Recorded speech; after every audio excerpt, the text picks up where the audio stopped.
Welcome to ആ YouTube channel. അപ്പോൾ ഇന്നൊരു ചെറിയൊരു ഷോർട്ടാണ്. എന്താണെന്ന് വെച്ചാൽ ജസ്റ്റ് ഒരു കാര്യം പറയാൻ വേണ്ടിയിട്ടാണ്. നമ്മുടെ മൂവി വേൾഡ് യൂട്യൂബ് ചാനൽ നമ്മുടെ സിബിൻ്റെ വാർത്താ സമ്മേളനം കണ്ടവരായിരിക്കും. സിബിൻ ആളുടെ വക്കീൽ, അതുപോലെ തന്നെ നമ്മുടെ അഖിൽമാരാണ് സിബിനെ സപ്പോർട്ട് ചെയ്യാനായിട്ട് വന്നിട്ടുണ്ടായിരുന്നു. അപ്പോൾ അതിൽ നമ്മുടെ സിബിൻ ബിഗ് ബോസിനെതിരെ കേസ് കൊടുത്തു. ബിഗ് ബോസിനെതിരെ കുറേ അലിഗേഷൻസ് കൊടുത്തിട്ടുണ്ട്. അപ്പോൾ 3 പേര് എന്ന് പറയുന്ന ഒരു വ്യക്തികളെ പറ്റിയിട്ടും അതിൽ കൊടുത്തിട്ടുണ്ട്. പിന്നെ അതുപോലെ ഒരു സൈക്കോളജിസ്റ്റിനെ പറ്റി കൊടുത്തിട്ടുണ്ട്. അങ്ങനെ കുറച്ച് കാര്യങ്ങൾ മൂവി വേൾഡ് യൂട്യൂബ് ചാനലിൽ പോയി നിങ്ങൾക്ക് കാണാൻ കഴിയും.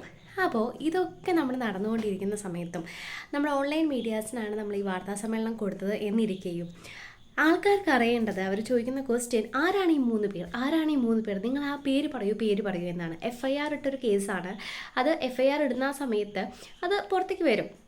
അപ്പോഴേക്കും ഇത് ആരാണ് അറിയണം, ആരാണ്, കേസാണ്. കേസിൻ്റെ രീതിയിലായിരിക്കും പോകാല്ലേ. അപ്പോൾ ആ രീതിയിൽ അതിനെ കാണാനായിട്ടാണ് ശ്രമിക്കേണ്ടത്.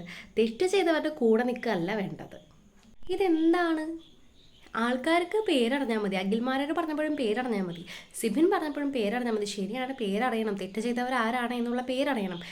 ബട്ട് അതല്ല പ്രയോറിറ്റി. ആള് ഇത്രയും വലിയ ഒരു കോർപ്പറേറ്റ് കമ്പനിക്കെതിരെ കേസ് കൊടുത്തിരിക്കുകയാണ്. ആര് ചെയ്യും? ഈ ബിഗ് ബോസിൽ നിന്ന് ഇറങ്ങിയ പലർക്കും ഇതിന് എഗെയിൻസ്റ്റ് കൊടുക്കണമെന്നുണ്ടാവാം. അവർ ചെയ്തിട്ടുണ്ടോ? ഇല്ല. ഒരു ഫേസ്ബുക്കിലോ അല്ലെങ്കിൽ ഒരു യൂട്യൂബിലോ ഒരു ഇൻസ്റ്റയിലോ പോസ്റ്റ് ഇടുന്നതും വീഡിയോ ഇടുന്നതിനും അപ്പുറത്തേക്കാണ് സിബിൻ ചെയ്തിരിക്കുന്നത്. അദ്ദേഹത്തിന് ജീവനിൽ വരെ ഭീഷണിയുണ്ട്. അതൊക്കെ നിങ്ങൾ ആ വീഡിയോ കാണുമ്പോൾ പറയാം. സോ നമ്മൾ തെറ്റ് ചെയ്തവർക്ക് എഗൈൻസ്റ്റ് ആയിട്ടാണ് നിൽക്കേണ്ടത്. അല്ലാണ്ട് ആ പേരറിഞ്ഞതുകൊണ്ട് മാത്രമല്ല. അയാൾ പറഞ്ഞ സത്യസന്ധമായ വിഷയമാണെങ്കിൽ, അല്ലെങ്കിൽ പിന്നെ അയാൾക്ക് കേസിന് പോകേണ്ട ആവശ്യമോ അയാൾക്കൊരു നേട്ടവും ഇല്ലാത്ത കാര്യത്തിന് ഇങ്ങനെ പോകേണ്ട ആവശ്യമില്ലല്ലോ.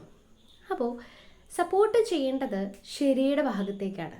തെറ്റ് ചെയ്തവർക്ക് എഗൈൻസ്റ്റ് ആയിട്ട് നിൽക്കുക. അത് പേരറിഞ്ഞാലും പേരറിഞ്ഞില്ലെങ്കിലും.